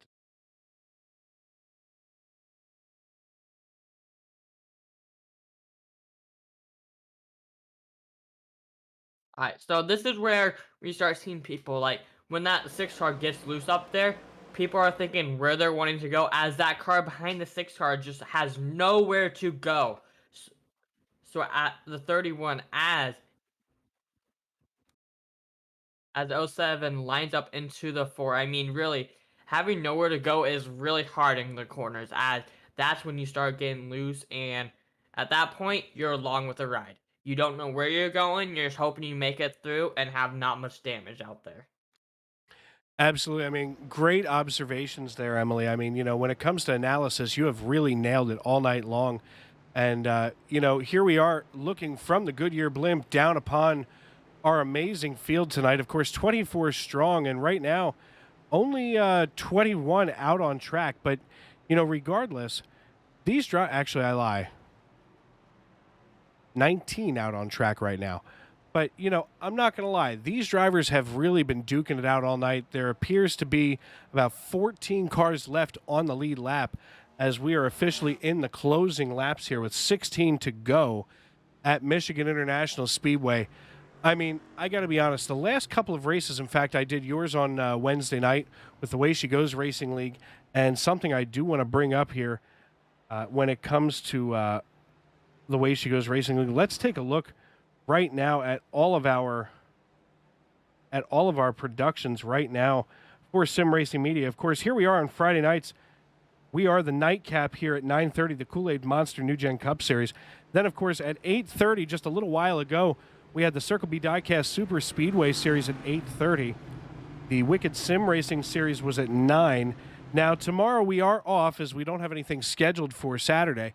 However, if you do have a league or a fundraiser, a charity that you would like to have broadcasted, you can always reach out to us at Sim Racing Media on Facebook. Then Sunday, we've got a quadruple header. The IFL Series is at 3:30 p.m. Then the ISNF Cup Sunday Night NASCAR Sunday Night Fever is at 5:30 p.m. Then the Fired Up Esports League at 7:30 p.m. with our nightcap in prime time, the Davis Brothers Roofing Sunday Night NASCAR Cup Series. Of course, if you like hanging out with me here, you can always watch me get wrecked out on Sunday nights in Cup Series right here on ESBN and Sim Racing Media on Facebook. CleanRacing.net at 8:30 p.m.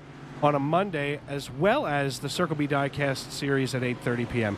Then Tuesday is a pretty unique series, as it's the Night Shift Racing League. This is a bunch of drivers who work for, second and third shift. And basically the only time that they were able to get together as a group was noontime on a Tuesday. Siri, nobody was talking to you, as the All-American Racing League is at 7:30 p.m., followed by the nightcap on the West Coast, the Western States Racing League. They are on season number 46, and just an impressive league. Of course, the great Mike DeMoney going to be taking, Mike DeMoney going to be taking over there at the controls. Wednesday nights, of course, is Thunderclap Stock Car Series. If you want to check out some real NASCAR employees and drivers, you can check that out at 8:30 p.m. on a Wednesday. The Way She Goes Racing League twice a month at 9 p.m. on a Wednesday, and the Ghost Cup Series at 9:10. So all kinds of action from stem to stern on Sim Racing Media and ESPN. And folks, if you are watching us on YouTube, make sure that you subscribe, turn on those bell notifications, give us a like, as that does help the algorithm for YouTube find us easier. And right now, David Lorfano watches the iRacing.com pace car drop down, as he is going to be on the button with Greg Wood Jr. on the inside. They come through the start-finish line, and we are back green flag racing as Lorfano leading Greg Wood Jr., who is now being challenged by Bryce Kobler in the number 24 Chevrolet, working the inside of Greg Wood. And I got to be honest, we've talked about it several times tonight, Emily. That outside line definitely seems the safer way to make a pass here. Yeah, and I mean, running the outside line, I've seen that from Auto Club down to Chicagoland, down to Atlanta. I mean, all these tracks with these like mile-long tracks, you got to be careful. You can run the outside line, but you could also, if you don't run it correctly, by what I'm talking about is burping that throttle way too much out of the corner, where that back end just kicks out. And that's what these cars are known for, is kicking out like that, and it sends the car out. I mean, you can save it, but if you save it too much, you can send it straight and turn right into the wall. So that's what some of these drivers have got to be careful with. And if you can keep it planted on that bottom line for these last couple laps that we will have left, and be able to gain spots from that, that works as well. Because I've known from Chicago and running that bottom line, you should be able to keep that spot as that car tries to pull a slide job and pulls it off, as that Chevy Camaro gets on the inside of that Toyota and pushing to battle there. So, I mean, all these cars out here battling for what position they can get. I mean, we got people up there battling for for that one spot up there. So, really, it comes down to, as the Mountain Dew car gets loose, and the 29 saves it. Ira Kohlhaas manages to keep it under control, get back into the line here, as we are 12 to go with David Lorfano starting to set sail over top of Greg Wood Jr. And right now, Bryce Kobler securing that third spot on the podium, but not through yet, as it looks like Bryce going to try to chase down Greg Wood Jr. Of course, Greg Wood Jr., sitting right now in second position. Got to say, he is definitely not safe, as he has a rearview mirror full of Bryce Kobler. These drivers, Emily, I mean, like I said earlier, whoa, we are 3 wide here with the 07 being the meat here. That's dangerous. I can't say that that's, not only is that dangerous, but my goodness.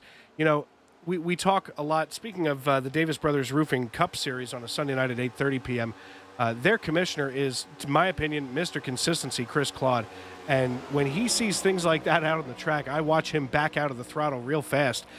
But these drivers here tonight, not willing to give up, as it was more of a battle to go back 2 wide and invite the 29 in to fight again. Yeah, and I mean, we're coming down to those, last 10 laps to go. That's where we're going to start seeing those sketchy moves where, as we saw that National Guard car tried blocking that red car up there. I mean, really coming down to it where we're going to start seeing possibly 4 wide. Yes, this track can be 4 wide. I've seen it before, and it's a possibility where the drivers will be going 4 wide, 3 wide. Where they can fit the car, they'll go to try to gain those positions and get locked in to that top 8 cutoff. That'll be coming up after this one. Again, we're at round 16 right now, so it's basically the cutoff of whoever gets the most points from where they can move up to get into that locked 8 spots. Then they'll move down through the rounds to be able to get to that championship and bring home that championship trophy. Absolutely. And, I can't help but just be whoa, Greg Wood Jr. trying to challenge David Lorfano for the lead here on the left rear quarter panel. They are now right front to left rear. Oh, and he gets the 8 car sideways. That'll keep it green. Oh, there we are. There's the caution. My goodness, we're going to take a look at that right away here. I'll tell you what, that's something that's going to obviously be coming up in race review for sure, as we're going to back it up here. I think there may have been just a touch of net code. I don't want to call it too early, so we're going to let slow-mo determine that.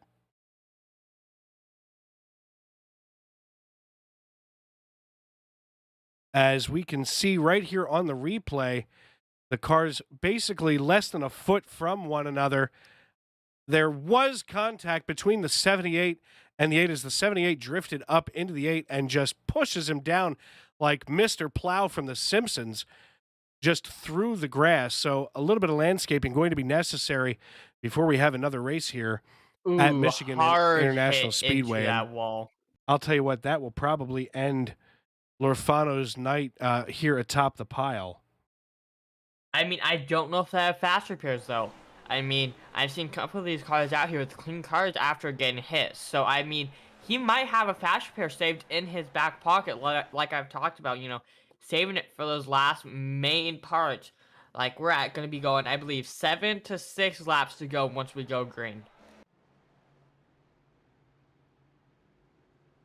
Sorry about that. Looked like I couldn't get us back live for some reason. The buttons down here in the production truck not wanting to come unstuck here, as we are now 7 laps to go. So this is going to be quite a shootout toward the end, as all of these cars here in your top 5 have been down pit road on lap 78.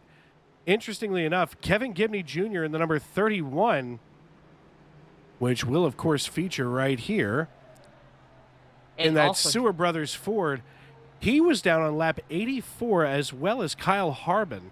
So, these are definitely going to be, what is this? I can't make out, there we go. Fusackley chicken fingers. You know what? I don't care how old you are, Emily. I mean, obviously, you're still in school. I'll giggle at that anytime. You're still in school, and I have sired 3 children. You're never too old for chicken fingers. Oh, yeah. If you ever go out to dinner and you're at a restaurant where you're not really sure what to do, you can always just get chicken fingers and fries. That's always a fan favorite. Yep. Maybe. Now, are you a barbecue sauce, a hot sauce, or a ketchup person with your chicken fingers? I'm going to be easy with ya. Ketchup fan. All the way. Atta girl. Here's the thing. I mean, barbecue sauce is good in the right context, but yeah, if you're eating a kid's food, you're going to eat with a kid's condiment, ketchup. I mean, yeah. And of course, nothing but the finest ketchup from Pittsburgh, Pennsylvania will do for me. Heinz ketchup, of course. Did you know? So this is interesting. Do you know why ketchup was invented? No, I actually do not. All right, so basically, early part of the 20th century, latter part of the 18th century, they didn't have refrigeration, so they had to basically put crap on their food to cover up the taste.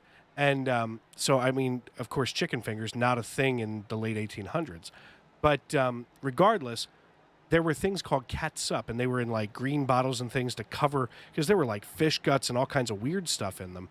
So ketchup was invented, I shouldn't say invented, but standardized by John Hines in Pittsburgh. He almost went broke doing it. But he insisted on making sure that it was a clear bottle so you could see the product inside the bottle and know that it was fresh, that it was good. And, of course, everybody's favorite condiment. I'm not sure, but I would have to look it up. I'm sure that ketchup has to be the most popular condiment on Earth. No? I mean, it would be up there. And I'd like to mention, before we go... No, I was not. But I would like to say we are going to have one fast repair for everybody tonight. So it's a possibility we'll see that 8 car back up here. But he will have to move through this field to be able to get back up to where he was. Absolutely. And, of course, the 8 car buried back here in the standings right now. Actually, he is still sitting on pit road. I don't think that's going to be a happening thing, as we are going to be at 4 laps to go. Pace car lights are out. We should see the final wave of the green flag. Oh, geez. Now I probably just put the Kavorka on that one as the jinx. There it is. Folks, if we do suddenly have a string, knock on wood, I'm knocking on my head because I'm obviously a blockhead. But I'm knocking on my you can send your hate mail to ESBN Studios in Conshohocken, Pennsylvania, care of Dave Regal, as I may or may not have just jinxed the end of this race. But pace car dives down pit road. Bryce, Kobler, and Alfred Denny on the front row. The 21 car with control enters the Geico restart zone. We take off, and we are back underway with 4 to go at Michigan. And 3 wide were running at the back so far with the people that's backed up. I mean, it's sad to see that 8 car out of the race, but again, we still have more great racing up front between the 21 and 78. Tight racing, so we'll see how this goes as... Ooh, the 78 gets... And there it is, the 78. The 27 car. It didn't mean to do it, folks. We're still green. We are still green. Yes, there it is. I'm assuming that was probably race control throwing that, but we're going to take a look. I believe he got tight and hit that wall. He absolutely did. You nailed that one. You know, working next to you is kind of like working next to Tony Romo. I mean, except that you're a girl. And Tony Romo, I mean, he threw like a girl back in the day. But still, it's like you're able to predict exactly what was going on there when the rest of us are just guessing. So that will bring up NASCAR overtime rules here, as we're going to have a green-white checker situation. And, folks, what that basically means, if this is your first time in the green-white checker rodeo, basically we're going to come back to a green flag. The green flag will wave, and we will race around to the white flag. When we take the white flag, the next flag will end the race, whether it's yellow or checkered. And we do have now, 3 green-white checkers.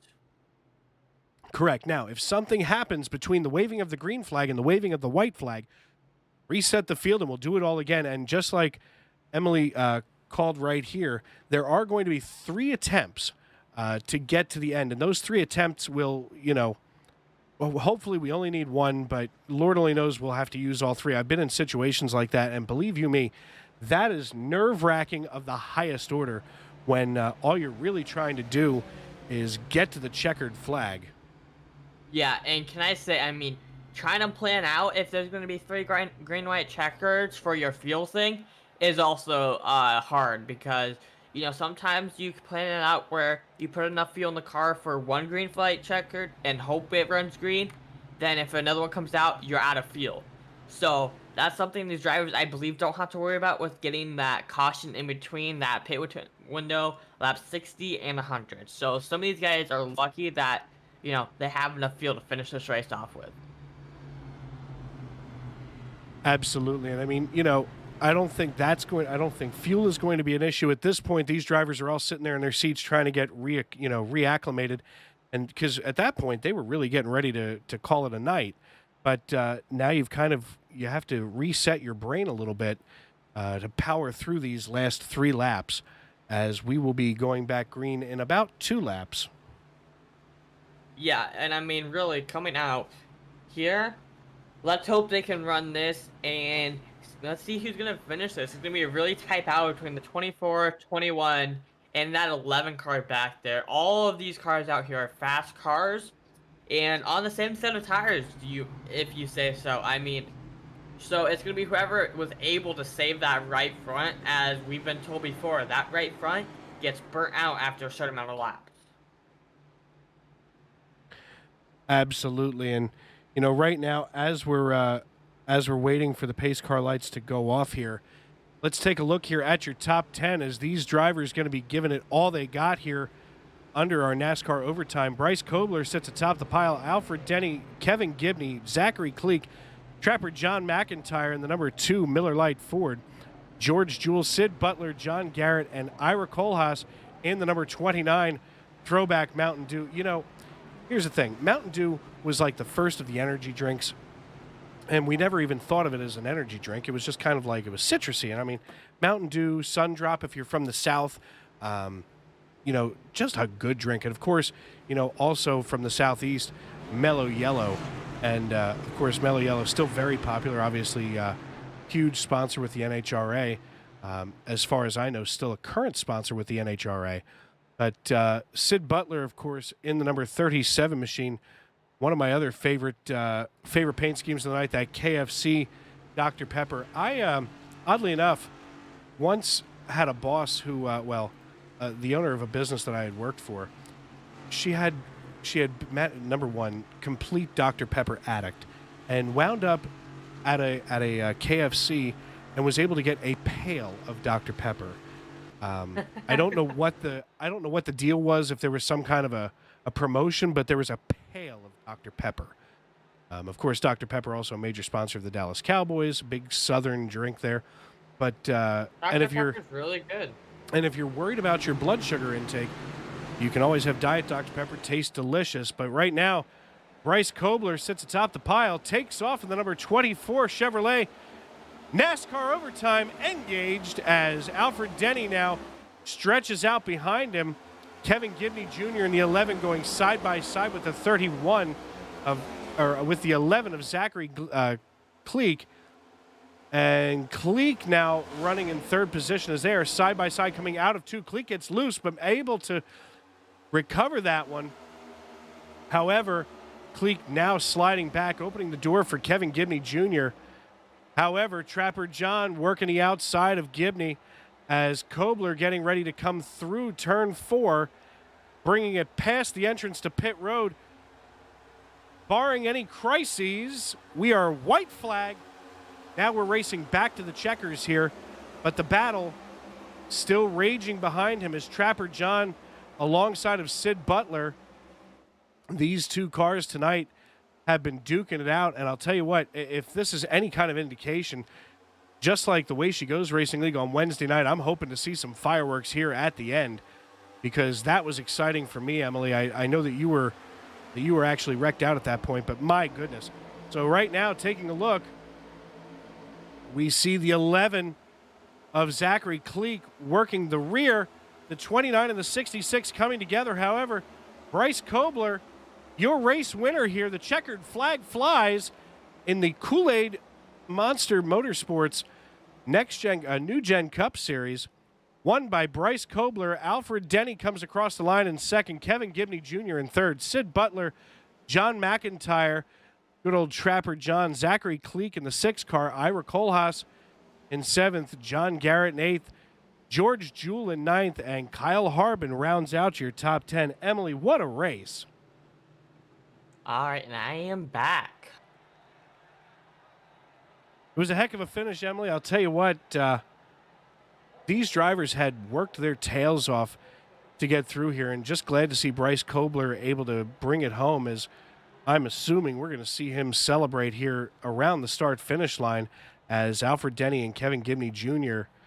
stop at the start-finish line, as we will be able to talk to them in just a few moments.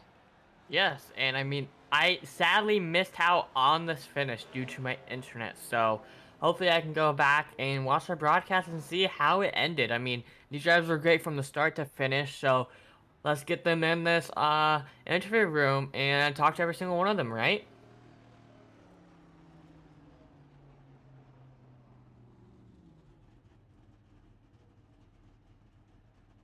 Yep. Bryce.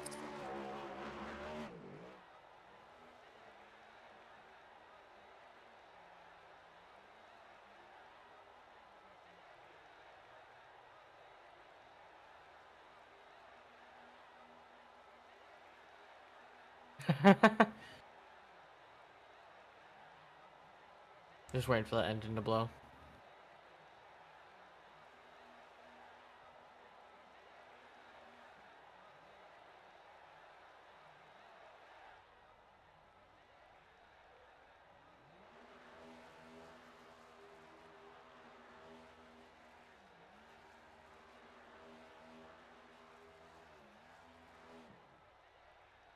Wow. Bryce Kobler, Dave Regal up in the broadcast booth. You got a copy, brother? Oh, sorry, I believe I have you all. There you are. I'm so sorry. My Discord was messed up. I did not even realize. Buddy, listen, we were just kind of, oh, there goes the engine. Listen, we were just kind of enjoying watching you do your donuts and destroy that paint there on the infield. I'll tell you what, man, heck of a run tonight here at Michigan. How was that car feeling most of the night? So I mean, I didn't even get in to do any practice, so I was kind of really guessing on what it was. I wasn't running the bottom lane because the car just really wouldn't stick like I wanted to. And I mean, if people probably noticed, I was really the only car who was up in that very top lane on that seam. And then I would wait for it to perfect off the corner. It wouldn't get loose. It wouldn't get snappy. It would grip like I wanted to. So that was just the lane that I ran. I mean, the car felt great when I was up in that high lane. Yeah, absolutely. You know, Emily and I had been talking several times throughout the evening that these next-gen cars really seem to pass better on the outside. You know, and it's almost like, you know, it used to be that you'd hang someone out to dry on the high side and pass them on the low side. But now with the next-gen cars, it seems like you pass on the high side and hang them out to dry on the low. Yeah, I mean, especially with these cars too, you have to drive them a certain way because if I had like a cam, I have a death grip on the wheel because the steering is just so touchy with it. So you have to be right on that line. But if you can hit the high line and really hold it, you can get a huge shot off that line, especially here. Other tracks, it's probably even better.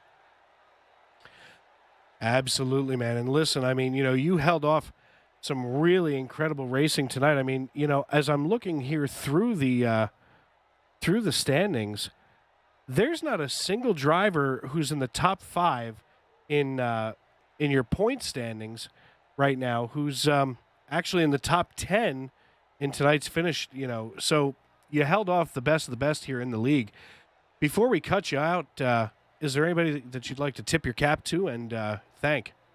I'll probably tip it to Angel because he let me join as late as I did. I joined a race before the playoffs just because I wanted a league to race on Friday. And then probably goes out to my dad. I know he's watching this race. This is my first league win of the leagues that I run. But and to you all for putting out a good broadcast for us. Hey, man, listen, it was our privilege to be here with you tonight. So thanks very much. Go ahead and I guess you're going to have to tow that number 24 Chevrolet back to the pits. But congratulations, man. Thank you. And I'm very sorry for my Discord not being set up right. Don't even worry about it. We screw up more than that before we even start the race. All right. Emily, I'm currently trying to look for Alfred Denny. Not sure where he is. We do not have any of them in our channels today. Well, besides our leader. Well, then, I guess the most important driver was there and available for an interview. So, yeah. I'll tell you what. I do want to take a look here at the final results here. Like I had said before, just a heck of a finish, a heck of a race overall from start to finish. And, of course, since you can't see it on your screen, I'll read it off here. For the Kool-Aid Monster Motorsports NewGen Cup Series, I will get that right, don't you worry. Your race winner, Bryce Kobler, finishes in first position, of course, in the number 24 Chevrolet. Alfred Denny in second, and Kevin Gibney Jr. rounding out your top 3 on the podium. Sid Butler and John McIntyre, Trapper John McIntyre in the number 2, Miller Lite Ford, rounds out your top 5. Zachary Cleek, Ira Kohlhaas, John Garrett, George Jewell, Kyle Harbin round out your top 10. Jonathan Cogswell, Ron Morris Jr., Todd Cleek, Nolan Montebrand, and Zach Woods finishes 15th. Greg Wood Jr. and Josh Pontbriand, Angel Santiago in the number 90 Ford, David Mayo, David Lorfano III, who of course led so much of this race and had an unfortunate end there at the end. Christopher Pendell, Andrew Hurley, Matt Langley, and James McCanney round out the field here in 24th. So, these drivers all night long getting it done. And Emily, I know as they get things sorted out for the points, that there's going to be plenty of people with hurt feelings, but at the same time, plenty of people ready to rock and roll for next week. Yeah, and I mean, where are we going at next week? We might be in the... Give me 1 second, I'll find that out for us. Yeah, I mean, next week is a totally different ball of wax. As of course, as I had mentioned earlier, this is an elimination week, as we're going to go from the Sweet 16 to the Elite 8 in the Kool-Aid Monster Motorsports NewGen Cup Series playoffs. As this was round number 13. Of course, originally this was supposed to be a Pocono, and of course, a couple of weeks ago had been decided that it would now be here at the house that Penske built. So for all of us here at Sim Racing Media, ESBN, I'll tell you what, I can't be more thankful. Emily, glad to have had you with me tonight, as you and I got to do a little bit of a guest appearance, which usually we don't get to work together, but it was a joy working with you tonight. And folks, as you go through your day tomorrow, remember to just slow down, enjoy one moment, and wrap your head and heart around that moment. Good night, everybody.